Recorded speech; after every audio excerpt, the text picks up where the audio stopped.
Good evening, everyone. I hope that you're in better shape than you were like a few days ago. I have not heard again from Miss Paget. Has anyone heard from Miss Paget? Okay. If you I do, texted her, but I haven't heard back.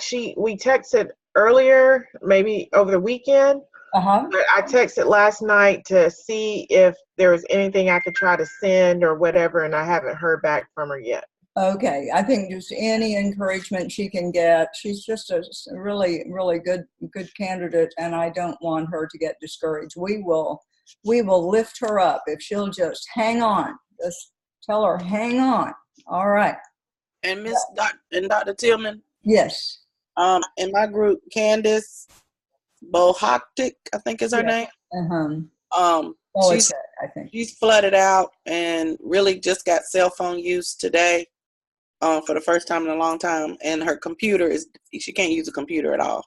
Yeah. So she wanted me to mention that to you, and well, if you can just relay the message to her of that we just want her to keep working, yeah, and get as much done as she can, and we're going to work with her. If I need to meet with her individually, we'll do that.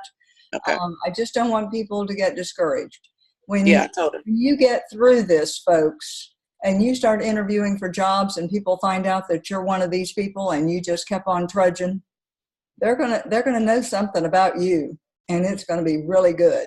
That you can deal with adversity, you can be creative, you are in for the ride. So you just keep thinking about that too, because that does speak well of people who can deal with adversity. It's one thing to think about adversity, but it's another thing to be living in a tent, and keep on keeping on. So, okay.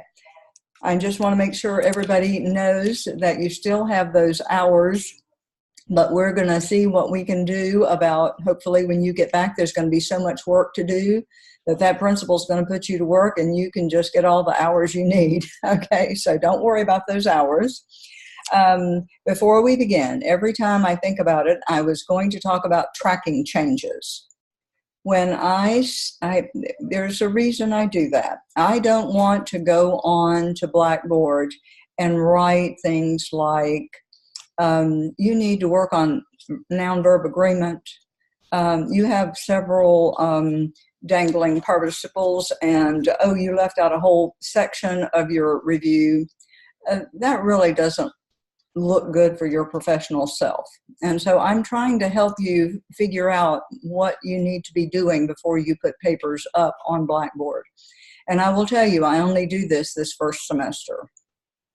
Don't get into a lull. I really try hard the first semester to get you up to the standard that we expect. So I do tracking changes. When I pull up your paper, I turn on tracking changes. And you find that up in the tools box, up on the top. And then you go to review, which is also on the top. And you should see a green button that shows that tracking changes is on. And you should also see a little place almost in the middle of the screen, a little right of the center. And you can select something called all markup. And that allows you to see anything I write in your paper. Now, when I start reading your paper, I read it sentence for sentence, and that's why it takes me so long. So please don't turn me into the department chair for not getting your paper back in 24 hours, because it's impossible. But what I do is I go through the paper, and as I'm reading, if something is missing, I say it's missing. Where is? You should have talked about. I might change some words. I might highlight the noun and the verb to show you that the noun is plural and the verb is singular. And so, I might even change it the first time, but if I see it again, I won't change it. I'll just turn it blue. Okay. So then if I get down in the paper 3 or 4 paragraphs and I find that you put the information, but it's out of order, I'll just say this information should have been in whatever part above. Okay. Sometimes I'm I'm feeling good and I'll cut and paste it and put it where it belongs. But usually I don't have time for that because I've got lots of papers in the queue and I'm trying to get through them. And so that means if I make a typo, it should have a squiggly line and I should fix it. But if I don't, please forgive me. I'm on the move. So when I get through with the paper, then I save the paper and I send you an email and I sort of give you a little rundown and I attach the paper. Now, in most cases, you can just go through that paper and edit and decide what to do about it. And it's not rare, but I very often will just say, this paper is ready after you do these edits, because I don't think for graduate students in their second masters, I need to check up behind you and make sure that you did do the edits. Either you're going to do the edits, or if you don't do the edits, I'll see them in the smashed paper at the end, and you'll have a lot of editing to do at that point, because at that point, I read the paper again from start to finish. Okay, so what do you do when you get into the paper? Over on the left-hand side, and most of you have probably already gotten back one of my edited papers, but over on the side, on the right side, you will see where it has my name and it says I deleted this, or I changed that, or whatever I did. If you click on that, it gives you the option of rejecting the change, which if you reject the change, it'll go just right back to what you had, or you can accept the change and it will make the change. So what you do when you do the paper is you go back and you go just down those things and you decide whether you want to make that change or not make the change. And it's up to you, because sometimes, and I will say that my better students, I am so picky, because there's a good chance you're going to be doctoral students. And when you get to be doctoral students, you really need to be careful about noun-verb agreement. We're still having some problems with chronology. You want to talk about the members that you selected, and then you want to talk about the principal giving you permission. Well, you wouldn't have selected the members if the principal hadn't given you permission. So all the permission stuff should be first, and then the discussion of the leaders. So it's stuff like that that's in that paper. So I just want to ask, are there questions about the tracking changes? Because I don't want you to not be able to use the paper when it comes, and it's got so much red ink on it, you think it's a terrible paper. Well, it's not, because I've written a paragraph of conversation in there. Yes, okay, question. Yeah, I figured out how to do the tracking and, to accept. Uh-huh. And you pretty much had changed, like. Uh-oh, we lost you. Uh-oh, we're losing you. I didn't. Can you hear me? Okay, we can hear you now, but you're frozen in time. We can't hear you now. Okay, so you can hear me? Try it again. I can hear her fine. Okay, try it again.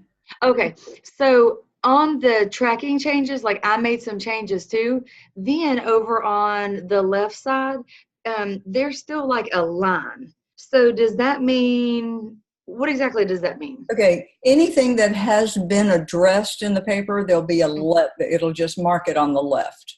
Uh-huh. If you don't do all markup, if you just do one of those other things, you just get the line that shows somebody changed something at that point. Okay. But to me, that's not nearly as helpful as seeing the all markup. Because if you see the all markup, you see exactly what I did change. Okay, so I need to go to the all markup. Yeah, you need to do all markup, and you need to be looking at the right side. The right side. Okay, thank you. And I think I talked about last time that if you do something like proof it, they use tracking changes to proof your paper. And so my tracking changes are sort of fighting with their tracking changes. And you can, once you get finished, you can say no markup and the paper's okay. But if anybody turns tracking changes on, they're going to be able to see all those edits. Okay, yeah. But most people don't use it. It's an editor's if you're doing an article for a magazine or a journal with 2 or 3 people and they're spread across the country, you can send out the article and each of you can add and proof and do, and it says who changed it. So you can see each of your peers that changed whatever. Okay, so tracking changes. Any other questions? Dr. Tillman, what I did was I just pulled up my original document and looked at your suggestions and changed my original document and saved it again. Is that okay?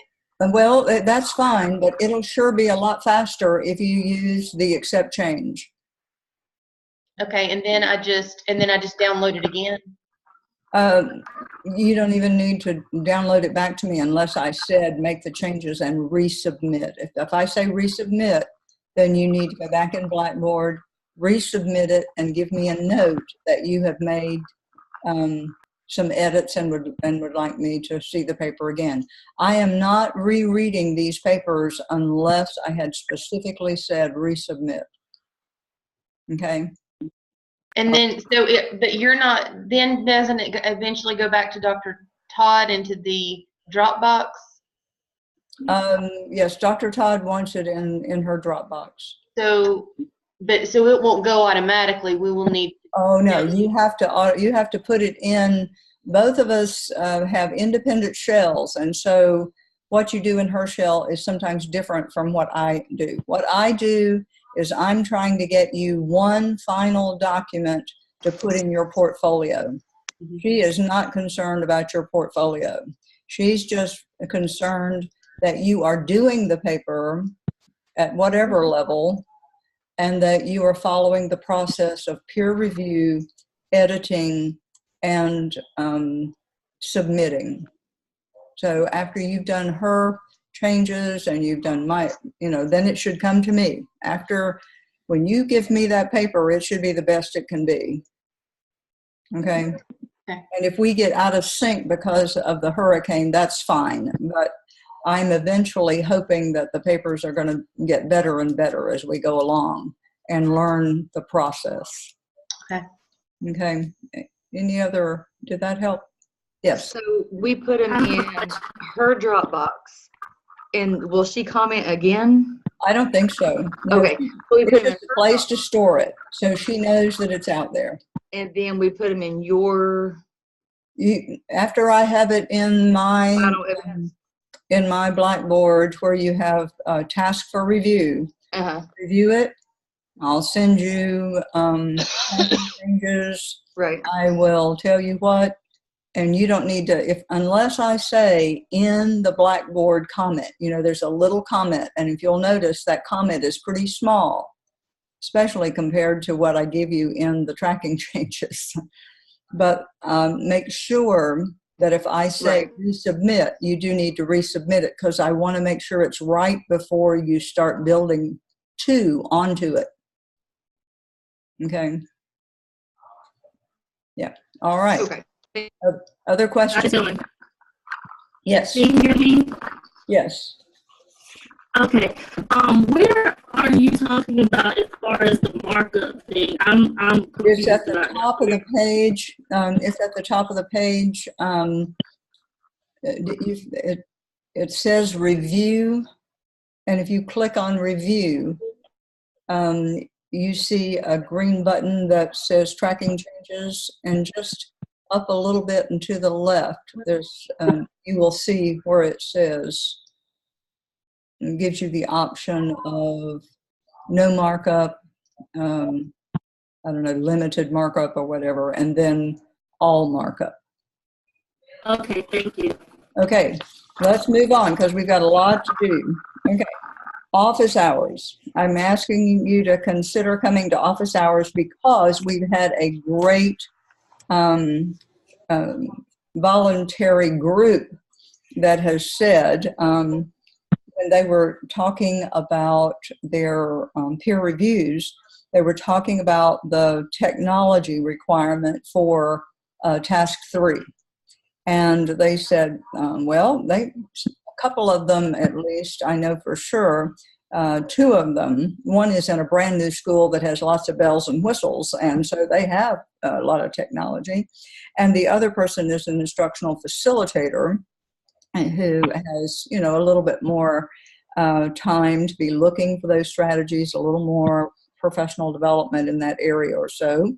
And then one is in an early college setting. So there's more access to technology on that campus. So they said that they would be willing to talk about free technology that they knew about. And so I thought, gosh, wouldn't that be great if they would share that with us? And so I've sent them an email, and I think that we are going to have that happen. So I'm going to just say I'm not going to record. I don't record office hours, but if you're interested in coming and hearing that, please do. And our office hour is 7 o'clock on Sunday evening. So they're going to share what they know with anybody who's interested.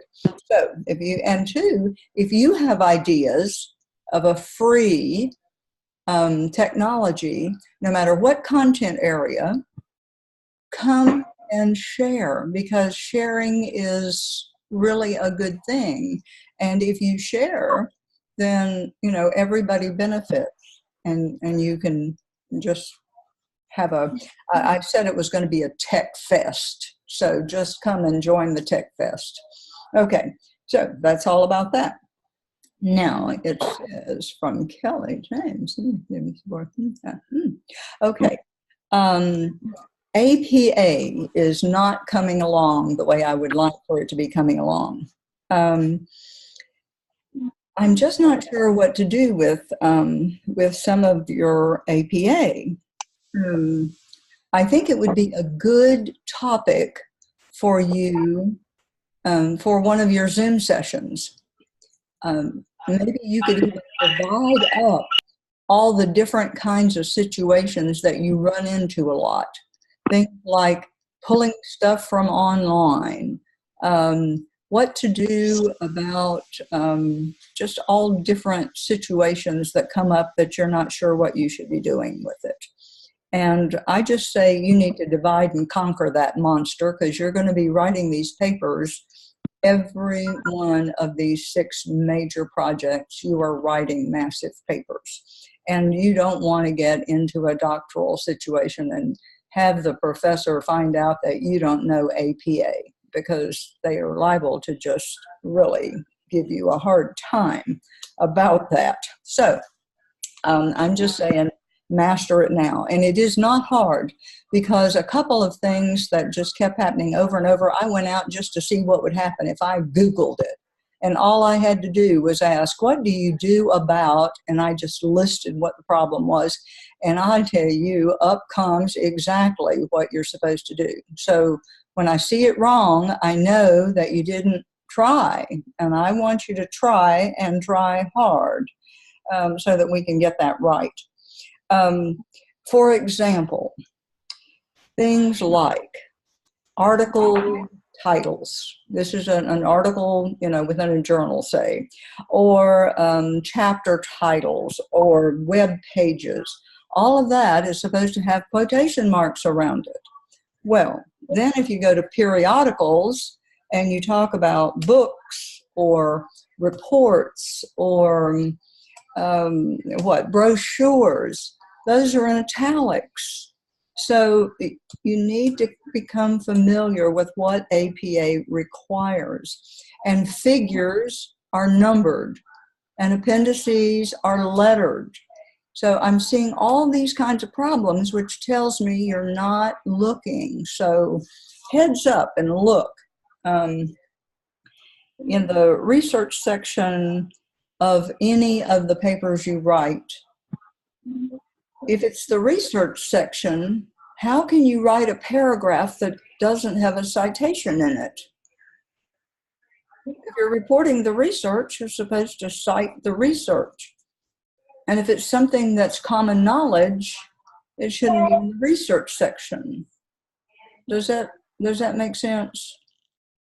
Okay, I just want to make sure that we sort of have an understanding about what that's supposed to be. If it's research that you read, then you need to tell where you found it, and you need to cite it. It's like in the paper when you do your school profile. Well, you know how many teachers are in your building. You may even know how many students are in your building. You may know how many grade levels you have. You know all that. But do you know exactly how many teachers are national board certified? Do you know how many have a master's degree? Do you know how many, are teaching out of field? Do you know if you have any on a B license? There's still some of those around.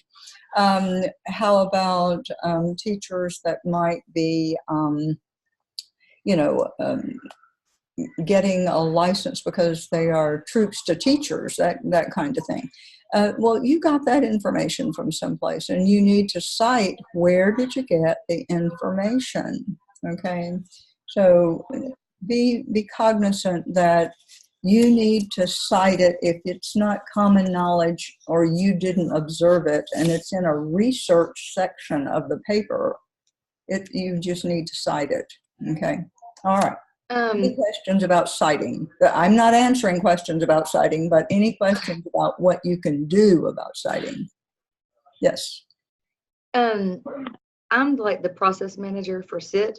So I'm the one that finds all that information, or like I know where all that information is. So would I need to cite that, or that's just like my common knowledge? Because I would say if it's something that the average teacher would need to find someplace, you would cite it. Like if it's in the faculty handbook, some of that stuff is in a faculty handbook, and you looked it up in the faculty handbook and wrote it in the paper and then didn't cite it. Or if it's in the district level, district policy manual, there. Or if it's in your Title I report. There's a wealth of information in your Title I report.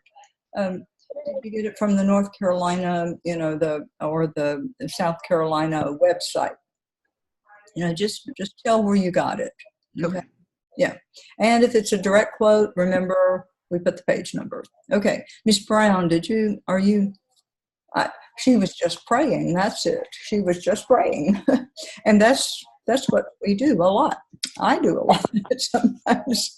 Okay, using the template. I wanted to talk about that a little bit. We've got a couple of people doing that, and I am not unhappy about that. But I am unhappy when I get the whole template for the whole project, and I'm just looking for the first paper. If you use the template, you need to use the template for just the paper that you're turning in. Dr. Todd and I do not want papers that are sort of under consideration. Don't turn in that entire template, expecting us to hunt down the section that we are wanting to read. Because when you get to task 2 and task 3, it's like, where in the world is it? So, each paper should stand alone. Task 2 should have a title. It doesn't have to have the profile unless you didn't do a profile, and I have a few that didn't do that. So somewhere along the line, you need to do that profile. And then you have the paper, the body of the paper, and it should have its own references, and it should have its own appendices, so that we can see that the resources you have are the resources used in your paper. And we're looking for just that. Because in the end, you're going to smash it all together, and every resource you've used so far is all going to be back there alphabetically arranged. But now we're just doing it paper by paper. Okay, so it's fine to use the template, but each paper must be self-contained. Okay, questions about the template? Okay, good. Question? Yes. We're not getting, I can't hear you. Okay, sorry. There like on the template, it will say like, put your information in red, like do not delete what's in, It doesn't mean for you to put it in red. It just, where he's got red, it's where your information goes. Right. Yeah. But then like where it says like task 2 description, and there's a description of what we do, and then the instructions, and then prompt 1, we do remove that, right?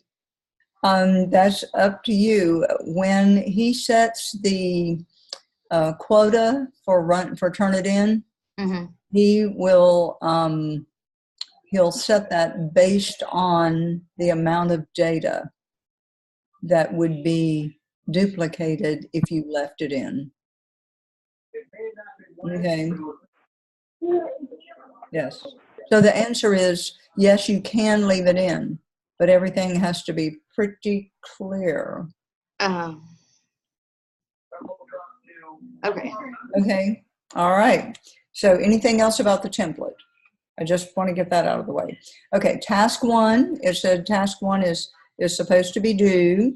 So if you haven't turned it in, give me an email and tell me what the situation is, or call me. We'll set up a Zoom. I can help you do anything that we need to do.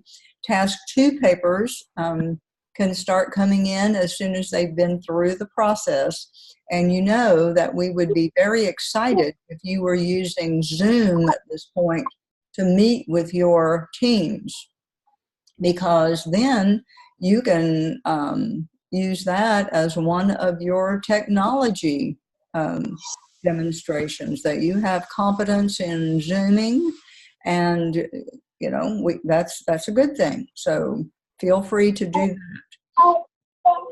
Question, I hear somebody, but it's not clear. I didn't hear. Can anybody help me with what's happening? I hear someone, but no? I think it's somebody that's on their phone, and so they're not muted, and so you can hear the background noise. Oh, we need, if you're going to be talking on your phone, please mute us. Okay. So, just a recheck, make sure, when I was going through these, I have fear that I might have let something slip by. So make sure that on that first meeting, you have identified the norms and that you have stated the purpose, that is why you're meeting, and you've established the vision. Now, my dissertation was on the vision, and so I'm a real stickler on that, I guess. But I think there's a definite difference between a purpose and a vision. The purpose is what you're there about, and the vision is what it looks like if you're successful at it. Okay, so it's sort of a little quirky little difference, but to me, it is really a difference. What is your vision? Well, your vision, well, say the purpose of your PLC might be to raise math scores in problem solving or problem analysis, and you're trying to establish strategies to improve your test scores in those particular areas. Well, your vision might be that gifted and talented students will reach their full potential. Okay, the ultimate goal. What would the ultimate goal be? What would it look like if everything were wine and roses? Okay, so it's just make sure that in that first meeting you did talk about that. Okay, so task 2, that's originally was due on the 20th. So try hard to get it in sometime before the 27th, say, because we're trying to move these times ahead a week. As you write that paper, as I've said so many times, I'm hoping your eyes are going to begin to be rolling, so I'll know that it's finally sinking in. Think timeline. Chronology is important when you are writing research papers, when you're writing articles, when you're writing any kind of professional paper. Present the paper in chronologic order. Paragraph, when you started that first one, you did a paragraph overview of task 1, just very short, just introduce it to them so that there's a link between the last paper and the next paper. Okay, you did the data collection strategy, the criteria for selection. We talked about that, and I'll be glad to go over that again with you if you need that. You talked about the collection process. What did you gather? And how did you present it? What was the strategy for how you're going to present that to your group? What's the plan for identifying that most pressing need? How do you see the meeting unfolding? Give us your plan and include a rationale for it being collaborative as far as the decision that's made. Because, and to remember, it says the candidate will research all available data. So it means everything that you can find that's going to feed into deciding what to do. And of course, I've got it down here, convert the data into a presentation. Don't just give everybody a copy of the data, because you're just going to have lots of pieces of paper. And if you can synthesize it down so that they can see it on, say, a PowerPoint, or at least get it down to the most important data so that you can, you don't want to overwhelm them. You want them to be able to analyze the data and come up with an appropriate idea. So I just put in here, leaders prepare, they organize, they start on time, they maintain focus through the time, from the time you start the task till the time you end the task. And that's what a PLC does. And when teachers feel like you're organized and you know what you're doing, hey, they'll work really hard for you. Yes, Ms. Hayward, I see a hand. Yes, ma'am. The data that I'm using the ELC scores for this year. My principal was able to give me the scores so that I could do this meeting, but it is still embargoed. And so even though it's in my PowerPoint for the meeting in-house, she said that I can't submit it in my paper. When are they going to lift the embargo? Late October. Late October. Well, let's see. I can't remember the final day that we're going to have this paper done, but why don't you just tell her you're just going to hold it until time, and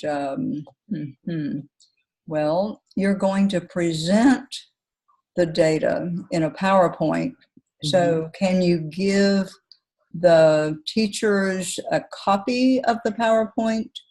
Yes, she said I'm allowed to use it in-house, but she's just concerned with it being a part of my paper that I'm turning into the university, since the date, like if I give it to you on tomorrow, that's before the score should be released to the public. What day in October? I don't have the exact date. I can ask her tomorrow. I would say just go ahead, and the paper is not going to be released to in your portfolio until way beyond that time.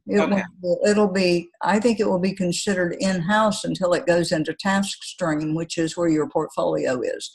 So I think you're all right with that, because Dr. Todd nor I care about selling your scores to the Washington Post or anything. So we promise that we won't tell anyone. Okay, thank and you. It will be in-house. The only other people that'll see it will be the people on your peer review team. And I bet they're not going to sell it to the Washington Post either. If they do, we'll whoop up on them with a wet noodle. Okay. You tell her it's safe with us. We're good to go, and it won't be out on the net until the portfolio is put in. Okay. So it'll be a long time. So I think you're okay. But that was a really good question. Thank you for bringing that up. Okay.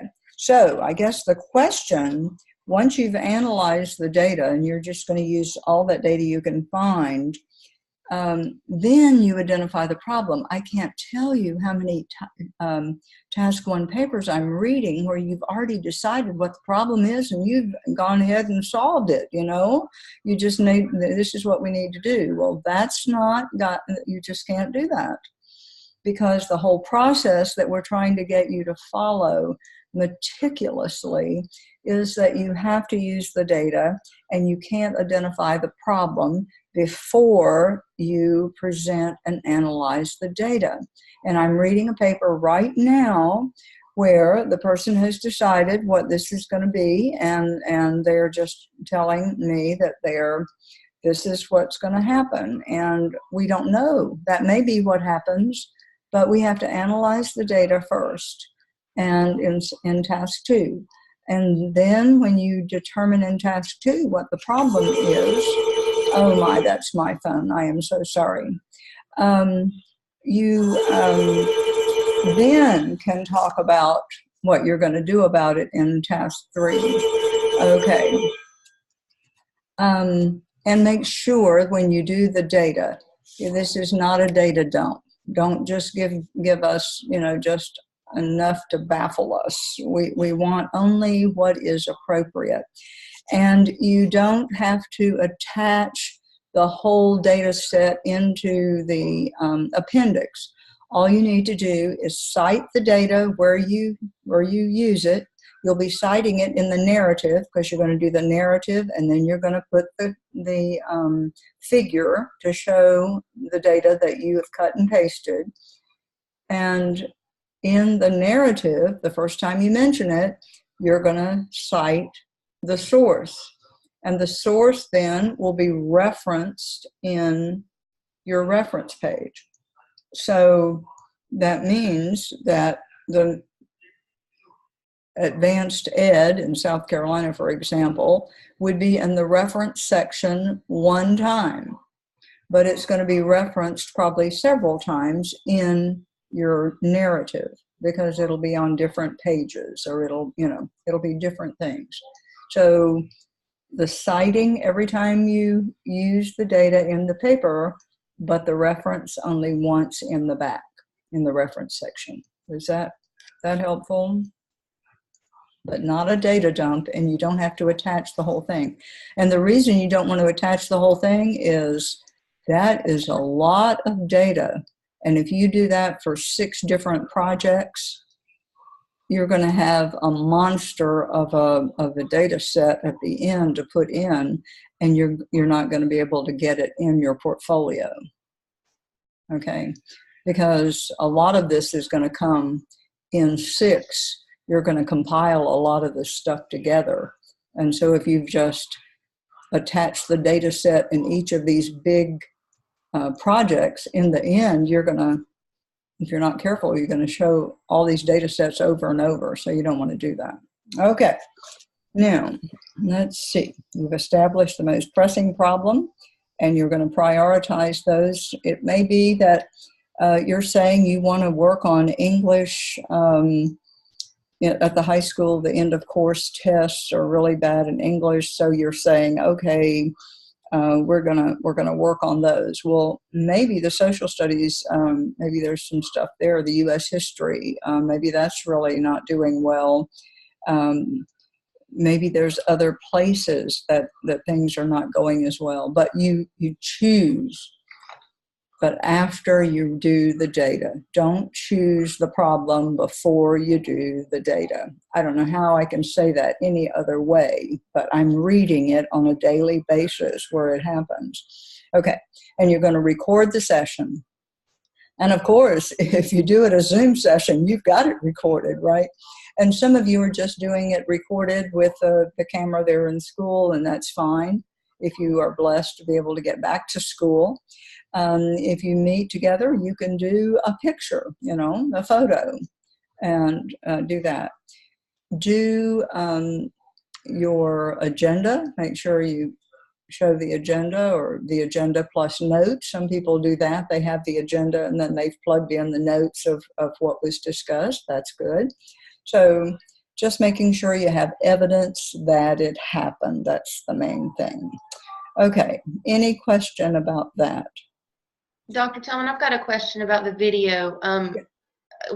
How much, obviously we wouldn't be able to upload the entire video because it takes a long time for a 45-minute video to, go.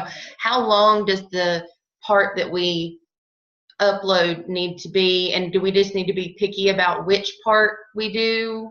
Well, I think it would be important for you to maybe edit and decide what part you would like to show. And considering the fact that the whole idea is to analyze the data and have the group decide the key issue, you might want to show some disaggregation. Maybe you'll show opening the meeting, and then maybe you'll show some analysis, showing what you're talking about, maybe a couple of minutes of that, and then how you came about deciding what the main concern was. Okay. And what total length do you think we're talking about? No, it's that mini skirt thing again, just long enough to cover the subject and short enough to keep it interesting. So just that's pretty much my rule of thumb most of the time. Well, I was mainly concerned about the time that it takes to upload and download a certain length video, and I didn't know if there was a norm, that. No, I would say it doesn't have to be long, but I think it would be nice to see that you did what you said you were going to do. Okay. Just the intro and a little bit of the analysis, and then what did you decide to work on? Okay, I'm glad you said that, because I was thinking it would be like a 2-minute continuous clip, but we can just do pieces of it, so that's great. And I would say, as you close and you're talking about the meeting, you could actually say, I videoed the 45-minute meeting, but in order to attach meaningful pieces to this paper, I am including, this, and this for 3 minutes, or a minute of this, 2 minutes of that, whatever. Just tell them in the paper how long the video really was, or how long the meeting really was, but tell them that you're showing them these parts because these were the significant parts of your meeting. Okay. Dr. Tillman, my task too, I met for about 30 minutes and I taped it, but I taped it on my phone. It wouldn't allow me to download it, saying it was too long. So I ended up, trying to do a little bit, make it shorter, and I ended up having to do I think it was 2 minutes or so. Okay. It wouldn't let me download it to my YouTube for longer than that. Oh, well, I don't know why it wouldn't let you. It must be because it's on your phone. I don't know. Okay. So can you decide which parts of it you want to download? I did it on my phone also, and I haven't tried it yet because my meeting was today. My husband is the technology person, so I told Lori if he embedded my PowerPoint for me, because I don't know how to do some of that stuff. So Angelique, if he figures out how to do from my phone and helps me, I'll try my best to help you if I can figure out how to get more of it. I also recorded the whole thing of mine, but I couldn't send it to him from my phone today. I had to wait till I got home tonight to give it to him. Is your phone linked to your computer? Like what's on my computer is on my phone, and what's on my phone is on my computer through the cloud?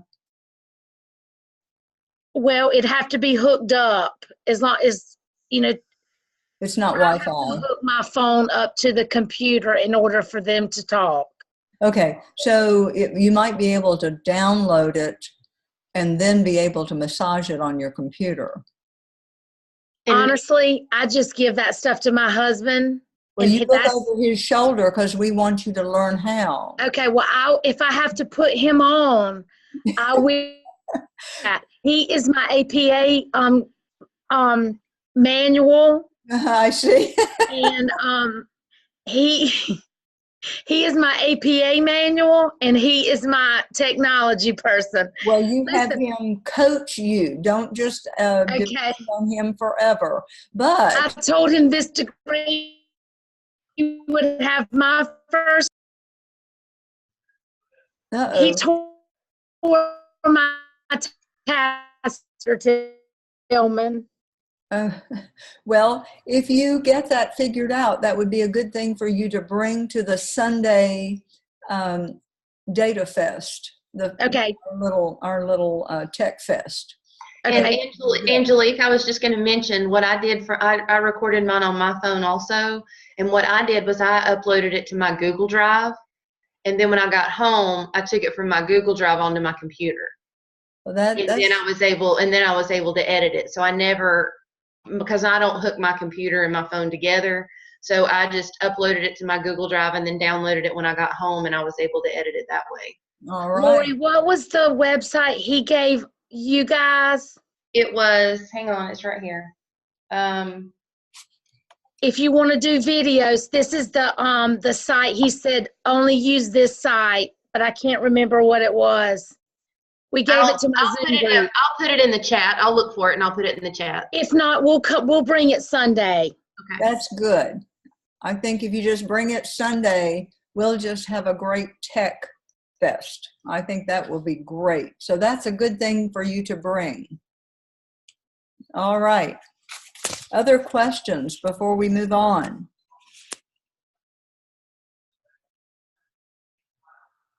Okay, no other questions. Okay. And remember that you're doing disaggregation. You're not just looking at global scores. You're trying to find where the problems are. So you want to use disaggregated data. And I'm still seeing teachers' names in papers. I should not see teachers' names. Teachers A, teacher B, teacher C, the counselor, the assistant principal for instruction, the principal, and the candidate. Okay, so most of you are doing a good job of redacting names in attachments also. So that's another area that we want to try to look at. And I think that's probably all of 2. Anything else about 2? If you were cut off from the world, you could finish 2 except for the meeting, right? Okay. So we're going to look at 3. We've talked about 3 before. I'm not going to talk about it a whole lot, but this is the researching best practices. And you can't do 3 until you know from 2 exactly what it is that you're going to focus on. And when you focus on it, then you're looking for best practices. And remember, you're going to do the annotated bibliography, which is 150 or so words. You don't have to count them. Word will count them for you, right? You don't have to, Word will count it, and you can just sort of approximately. Please don't get into nitpicking here. We just are looking for about 150 words, a paragraph that summarizes, and another short little few sentences in a paragraph of evaluation. Yes, I can really use this. I can see that this will work. No, this is too expensive. I thought it would be great, and then I found out it cost $1 million, and so we can't do that. Just whatever. And so you're going to have 5 required, just regular things. And one of the things I want to make sure that you realize, if you go out on the web and you, or if you have books by these people, I mean, some of you have wonderful libraries that you can use that are in your home or in your classroom. People like Todd Whitaker. Whitaker is he's a good guy that you might think about using. Marzano, we know about Marzano and his wonderful 9 strategies, and he's lately he's beginning to say, well, all 9 of those strategies are not really 100% for everybody. You have to select the strategy based on what you need. So, you know, it's good that he's still saying that, but Marzano is a really good place to look because he's got a lot of strategies, and They're all well researched, and there's a lot of stuff out there. In fact, I got so hung up this afternoon looking to see what was on the web, I almost didn't have time to fix dinner because I got into a site that had 4 videos of Marzano talking about this and that and teacher evaluation and school evaluation and his 9, and now he's talking 21 and 12 and, just all kinds of good things by Marzano. So he's a really good guy that you might think about, and I think it's Robert Marzano. And then Todd Whitaker, he's so funny.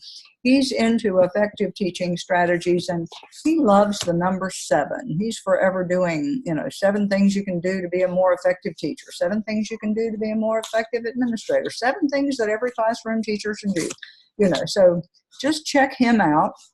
And remember, your professional journals have all this stuff in it. You just have to go out there and look. So don't be doing that Wikipedia stuff, and don't be buying research papers from one of those strange sites that has them for sale.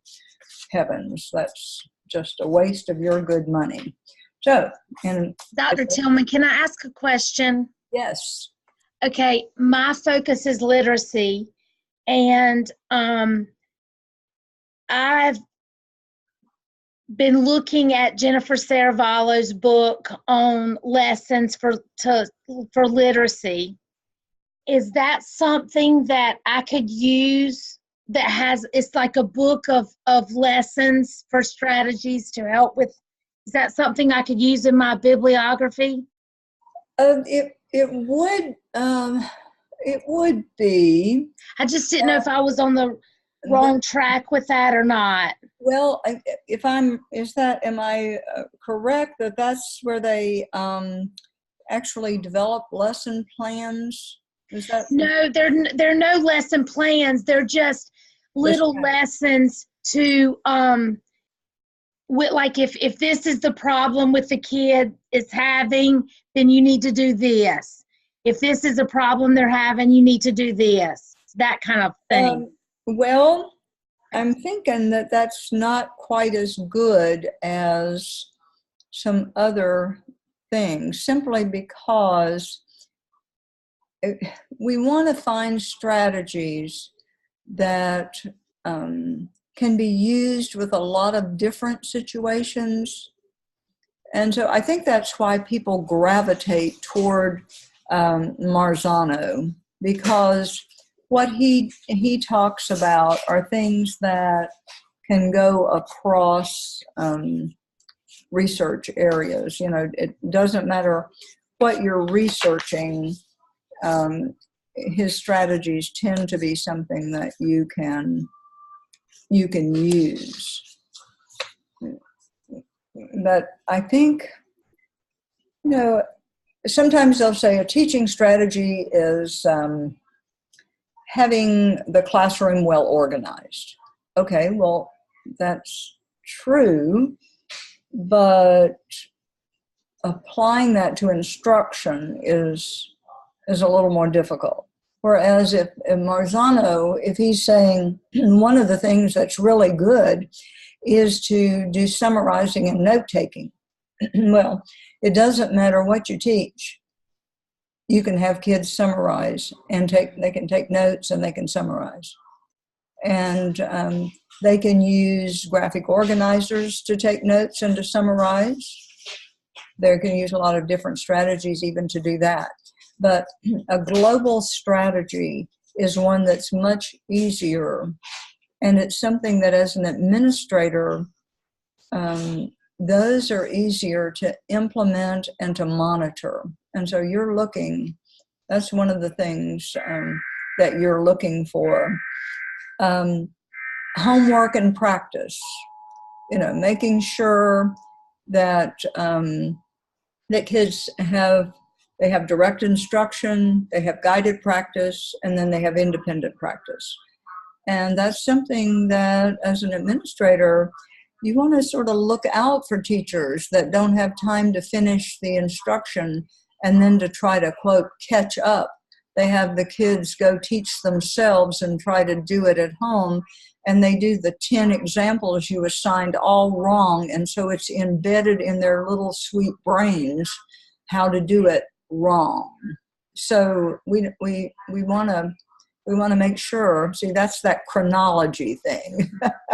I'm really into chronology because you have to teach it, and then you have to give guided practice, and then you have to give independent, and then you test, and then you cycle back through with the kids that didn't get it, and you don't test them the same way. You use a different strategy because they didn't get it the first time with that strategy. And so that's why we need a lot of strategies. So we can, you're teaching it and the kid's not getting it. Well, no matter how many times you say it that way, the kid's not going to get it. But if you can say it one more way, there's a possibility they'll say great. And that's why if you're talking about maybe cooperative learning, that's a strategy. And it's a hard one to implement, but it will pay off because you've said it, you've tried to say it a different way. You put two kids together and you say, tell them what you're thinking. And you teach the kids to say the word metacognition. Tell me how you thought about that when you solved the problem. So one kid is telling the other kid how they solved the problem. And sometimes the kid goes, oh, I see. And, you're standing back saying, I thought I said that, but you must not have. So this toolbox of strategies is what we're trying to come across. And, Marzano is not the world's greatest thing from sliced bread, though he is really good. But he does have a nice laundry list of strategies. And I will say that he did not invent cooperative learning. And he did not invent generating hypotheses. What he has done is to go out and review just more literature than you'll probably have time to read until you retire. And has had his graduate students, remember that. He's had his graduate students out looking for research and analyzing research. And he's come up with this list of things that other people have sort of refined that work because they're in the research and they've been proven to work. And so this is a refined list. I will say, I think it's Done and Done. It was a husband and wife team that really put cooperative learning on the map back when I was a very young teacher. So a lot of these are in that thing. And we've been forming hypotheses for a long time. He didn't start that, but he proved through his research that it works a significant amount of the time with students. Okay, so any other discussion about task 3? You're going to gather these sources. You're going to do that literature review is going to be the first thing in the paper. You're going to decide what practices are appropriate for your situation. And you're going to select not just one strategy, probably. You're probably going to select more than one.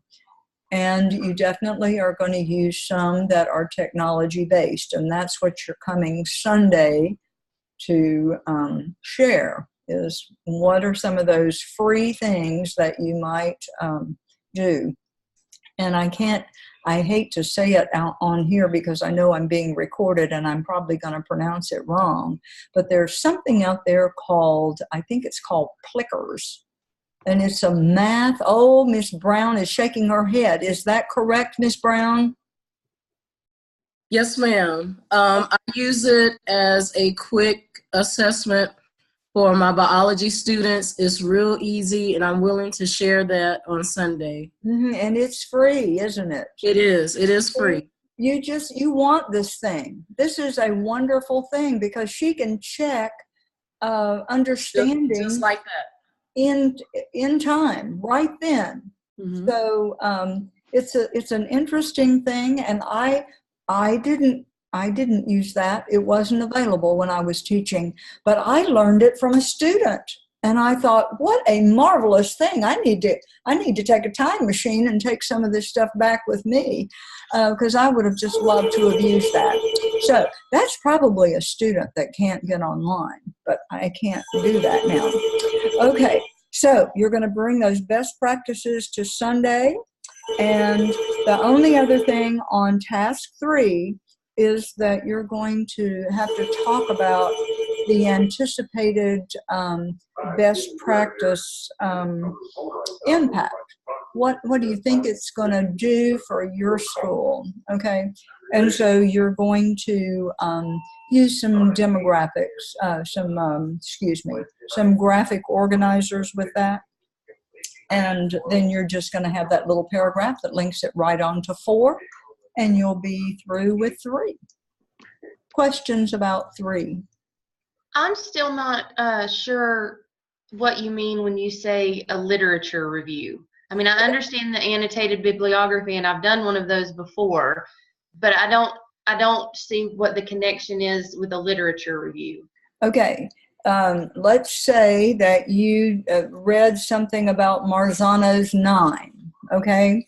And in your annotated bibliography, you have the citation, and you talk about this person, he did this meta study, and it's, he had all these studies that he's done, and he has synthesized a list of 9 strategies that he has found to be successful in public K-12 situations. And you might talk a little bit about it. Okay, the difference is when you go into the literature review, you're going to flesh out those, and you're going to maybe write 2 or 3 sentences about each of those 9 strategies, so that when you finish, you have a nice discussion of Marzano's 9, and it's going to be a lot longer than 150 words. Okay? So does that help? You're just talking more in depth about the source. You're giving a really quick summary in the annotated bibliography, but you are expanding on that in the literature review. Par excellence, yes. Okay, I understand. Thank you. I am so glad you asked that, because I'm sure there were others that needed to think about that. Okay, good question. What other questions do we have? I am open for questions. They're giving weather updates. I can hear it on my TV in there. Okay, so I just want to remind you that we'll have, anybody that wants to stay after this evening, feel free to stay after, and we can answer questions, or you can talk to each other if there's something you need to do. I just think we've pretty much talked about the paper, and I think, just looking at my notes, I think we've probably covered about everything we need. Now, I will say that tonight we were supposed to talk about task 4, but we're not ready for task 4, and we have plenty of time. And if you'll remember, when I gave you your overview of the semester, it looked like we had 2 weeks at the end that we would just be doing very little besides talking about competencies. Well, what you're going to be doing is catching up and making everything come out right at the end. So just keep working and do all that you can, and we're going to work with you, okay? And if you get those task 2 papers, let's see if we can start turning them in, okay? Anybody need to stay? I'll say goodbye, and I will turn off our recorder. And